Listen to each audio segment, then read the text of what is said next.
Hello everyone, welcome to my YouTube channel. आज इस video में हम बात करने वाले हैं एसएससी सीजीएल के डबल ए पेपर के बारे में।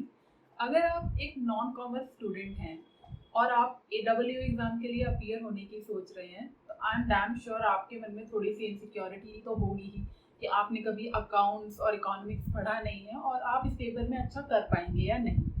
तो मैं आपको ये बताना चाहूँगी कि बेशक आपने अकाउंट्स या फिर इकोनॉमिक्स पहले कभी ना पढ़ा हो, आप इस एग्ज़ाम को पढ़ के क्लियर कर सकते हैं और अच्छे नंबर भी ला सकते हैं। इसके लिए मैं आपको अपना पर्सनल एक्सपीरियंस शेयर करना चाहूँगी। तो मैं आपको अपना एकेडमिक बैकग्राउंड बताऊँ तो मैं एक इंजीनियरिंग पोस्ट ग्रेजुएट हूँ। मैंने कभी अकाउंट्स नहीं पढ़ी है, कभी इकोनॉमिक्स नहीं पढ़ी है एसएससी सीजीएल से पहले। और मैंने इस एग्ज़ाम को जब अपीयर करने की सोची तो मुझे भी बहुत डर लग रहा था कि क्या मैं अच्छा कर पाऊँगी या नहीं। बट मैंने सोचा कि ये क्योंकि एक लेवल 8 की पोस्ट है, एक गजेटेड पोस्ट है, तो इसको अपीयर होना तो बनता है। तो जैसे ही मैंने डिसाइड किया कि मुझे इस एग्ज़ाम के लिए अपीयर होना है तो सबसे पहले इसका मैंने सिलेबस देखा और मैंने ढूंढने की कोशिश की कि क्या क्या रिसोर्सेज ऑनलाइन अवेलेबल हैं और कहाँ कहाँ से मैं पढ़ सकती हूँ। बट मुझे बहुत ज़्यादा कुछ नहीं मिला। कुछ पेड कोर्सेज मिले, लेकिन मैंने सोचा कि एक बार मैं अपने छोटे भाई बहनों से भी पूछ लूँ, मतलब वो कॉमर्स बैकग्राउंड के हैं तो उनको ज़्यादा नॉलेज होगा कि कहाँ से पढ़ना चाहिए, कैसे पढ़ना चाहिए। तो जो मेरी बुक लिस्ट है वो प्योरली मेरे भाई बहनों की रिकमेंड की गई है जो कि कॉमर्स बैकग्राउंड से है। तो इस सब्जेक्ट की मैंने तैयारी शुरू की टायर 1 की लिस्ट 1 में नाम आने के बाद। और उसके बाद मैंने सिलेबस देखा और मैंने अपने भाई बहनों से सलाह ली कि जिन्होंने कॉमर्स की पढ़ाई की हुई है कि मुझे कैसे शुरू करना चाहिए। तो मेरी छोटी बहन ने मुझे बताया, जिसने सीए के लिए भी अपीयर हुई थी तो उसने सीपीटी का एग्ज़ाम दिया था, तो घर पे वो बुक पढ़ी थी, सीपीटी की फाइनेंशियल अकाउंटिंग की बुक पढ़ी थी। तो अकाउंट्स के लिए मैंने जो बुक रेफ़र की वो थी ये है सीपीटी के लिए फाइनेंशियल अकाउंटिंग की बुक। एंड इसमें आपको 90% तक के सारे जो भी डब्ल्यू के पेपर का सिलेबस है वो इसमें मिल जाएगा। और जो इस बुक में नहीं मिलेगा वो आप ऑनलाइन सर्च करेंगे तो आपको उसके कोई भी शॉर्ट आर्टिकल या कुछ भी पोस्ट मिल जाएगी और उससे आप पढ़ सकते हैं। तो मैं इस बुक के बारे में बोलना चाहूँगी कि ये बहुत ही ईजी लैंग्वेज में लिखी हुई ये बुक है और मैंने जिसने कभी अकाउंट्स नहीं पढ़ी थी उसको भी इस बुक से पढ़ के चीज़ें समझ में आ गई थी। जो पहला चैप्टर है, जो शुरुआत के टॉपिक है वो थ्योरी है, वो आपको आसानी से समझ में आ जाएगी, उसके लिए आपको किसी की हेल्प नहीं लगेगी। लेकिन हाँ, जहाँ से आपका मेन अकाउंटिंग शुरू होती है, जर्नल एंट्री वगैरह, वहाँ पे आपको थोड़ी दिक्कत आ सकती है। मुझे भी आई थी थोड़ा समझने में, तो उसके लिए मैंने अपने छोटे भाई से पूछ लिया था कि जर्नल एंट्री कैसे करते हैं। और एक बार आपको वो समझ में आ जाएगी तो आगे के प्रोसेस भी आपको समझ में आने लग जाएंगे। एंड बिलीव मी, अगर आप इस पोस्ट के लिए क्वालिफाई किए हो तो आपका IQ लेवल इतना है कि आप खुद से पढ़ के ये बुक समझ सकते हैं। अब जो दूसरी बुक मैंने फॉलो की थी माइक्रो इकोनॉमिक्स के लिए वो थी ये book, introductory micro economics by TR Jain and VK Ohri sir. And ये बुक भी मुझे बहुत पसंद आई, इसे भी मेरी बहन ने रिकमेंड किया था। और सबसे अच्छी बात जो मुझे इस बुक की लगी, मतलब मैंने NCERT से भी पढ़ने की कोशिश की थी, वो बुक भी बहुत अच्छी है एंड क्वेश्चंस उसमें से आते हैं क्योंकि वो गवर्नमेंट की खुद की बुक है। तो उसके भी अगर आप जो पुराने पेपर है 2016-17 के, तो उसकी डायरेक्ट लाइन क्वेश्चन बन के आ चुकी है पेपर में। लेकिन इस बुक की जो मुझे अच्छी बात लगी वो थी इसका जो पूरा प्रेजेंटेशन जो है ना, इसकी जो इसके कलर डायग्राम है और बहुत इसकी लैंग्वेज भी बहुत ईजी है। आपको एक रीडिंग में ही आपको समझ में आ जाएंगी चीज़ें, बट जो ना समझ में आए तो आपको एक और रीडिंग लगानी पड़ सकती है। बट बिलीव मी, 1 घंटे में एक चैप्टर इस बुक का आप इजीली निपटा सकते हैं, इतनी इजी है ये बुक। और इसको पढ़ने के बाद तो मुझे माइक्रो इकोनॉमिक्स बहुत अच्छी लगने लगी। और यही एक ऐसा पोर्शन है जो थोड़ा टेक्निकल भी है।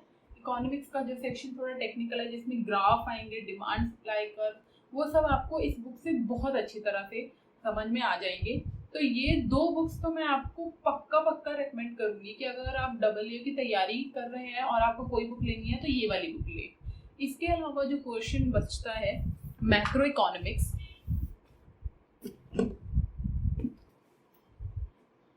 इसके अलावा जो क्वेश्चन बचता है वो है macro economics and Indian economic development का। उसके लिए भी मैंने, क्योंकि मुझे माइक्रो इकोनॉमिक्स इन सर की, जैन एंड ओरी सर की बुक बहुत पसंद आई थी, तो मैंने सेम ऑथर की ये 2 बुक्स भी ऑर्डर कर ली थी।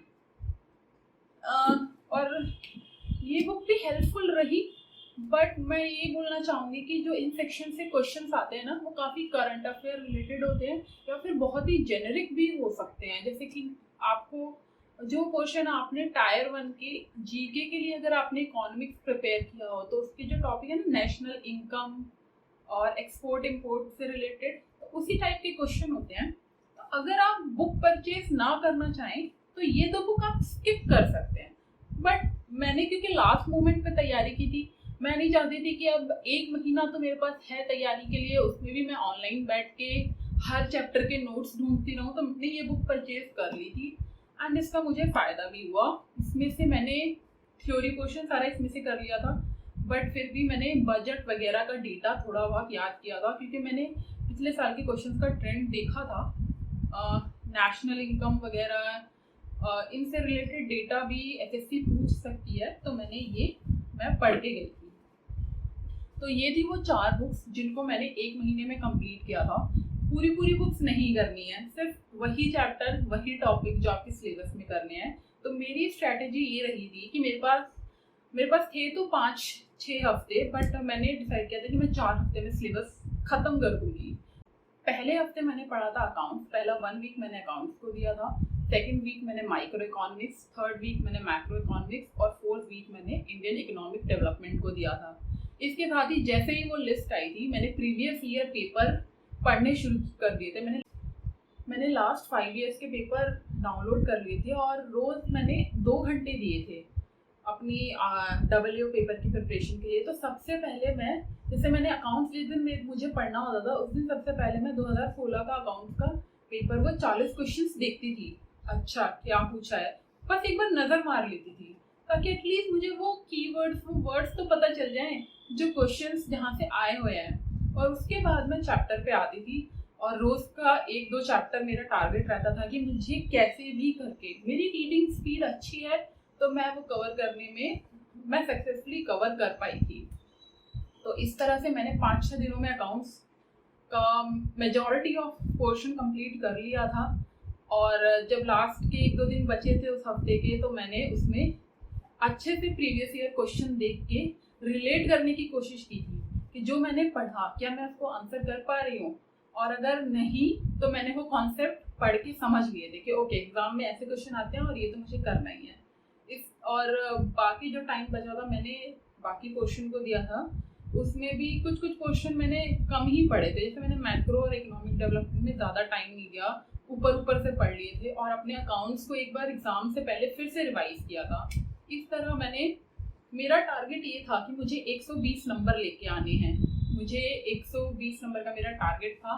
तो उसके लिए और जो मेरी स्ट्रैटेजी थी वो ये थी कि मुझे रॉन्ग आंसर मार्क नहीं करने हैं। मतलब काफ़ी स्टूडेंट जो है वो 100 के 100 क्वेश्चन करके आ जाते हैं। मैंने डिसाइड किया था कि मैं 100 नहीं करूँगी, मैं सिर्फ 70 करूँगी, 75 क्वेश्चन करूँगी, बट वही करूँगी जिसमें मैं मोर देन 80% श्योर हूँ कि हाँ इसका आंसर यही होगा। वही स्ट्रैटेजी मैंने एग्ज़ाम में फॉलो की। एग्ज़ाम वाले दिन पेपर मुझे प्रीवियस ईयर से टफ लगा, जो कि फिर मैंने बाद में पता किया तो हाँ वो टफ था, हर बार से ज़्यादा टफ आया था इस बार अकाउंट्स का पेपर। और ओवरऑल मैंने 82 क्वेश्चन अटैम्प्ट किए थे, जिसमें से मेरे 69 क्वेश्चन सही रहे और बाकी कुछ गलत हो गए। तो मेरा स्कोर फाइनली बना 131.5, और ये मैंने जितना एक्सपेक्ट किया था उससे तो ज़्यादा ही था। और इसलिए मैं ये वीडियो बना के मैंने कैसे तैयारी की वो आपको बताना चाहती हूँ, क्योंकि जब मैंने 120 का टारगेट रख के 131 स्कोर कर लिया 1 महीने पढ़ के, तो मुझे पूरा विश्वास है कि और लोग भी कर सकते हैं अगर उन्हें सही डायरेक्शन मिले तो। मैं ये नहीं कहती कि मैंने ये इन्हीं बुक से पढ़ा तो आप भी इन्हीं बुक से पढ़िए, या फिर मेरे लिए ये वर्क हो गई तो आपके लिए भी ये चीज़ वर्कआउट करेगी। देखिए अगर आप 10th क्लास तक बिना टीचर के पढ़ाए बुक को खुद पढ़ के 10th क्लास तक की बुक पढ़ के खुद समझ सकते थे, तो आपका वो लेवल है कि आप ये जो बुक्स मैंने बताई है इनको भी खुद पढ़ के समझ सकते हैं। हाँ बीच में अकाउंट्स में थोड़े डाउट आएंगे, तो आप किसी भी कॉमर्स बैकग्राउंड के स्टूडेंट को, अपने आसपास वाले, उसको एक बार पूछ लीजिए, आपको कि वो डाउट क्लियर हो जाएंगे। तो दोस्तों ये थी मेरी स्ट्रैटेजी। आई होप आपको ये वीडियो पसंद आई होगी। अगर आपको ये वीडियो पसंद आई है तो आप इसे लाइक और शेयर करें और मेरे चैनल को सब्सक्राइब करें। Thank you.